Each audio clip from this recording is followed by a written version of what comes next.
Eventually, he found droplets of water falling from the cave ceiling and drank what he could catch on his tongue. When that wasn't enough, he sucked moisture straight from the limestone walls. For food, he scraped at the floor and chewed on clay. He gnawed on pieces of rotting wood left behind by workers.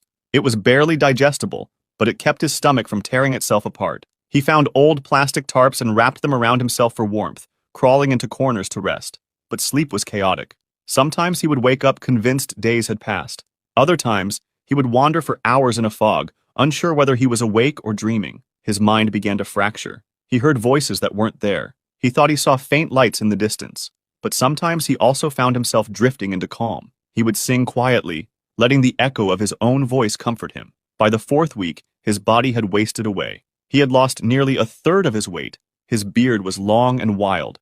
His feet were cut and calloused. His nails were broken and dirty. Then, on January 21st, 2005, 34 days after he first disappeared, 3 teenagers exploring the entrance of the cave stumbled across his Land Rover. The door was still open. Alarmed, they contacted the police.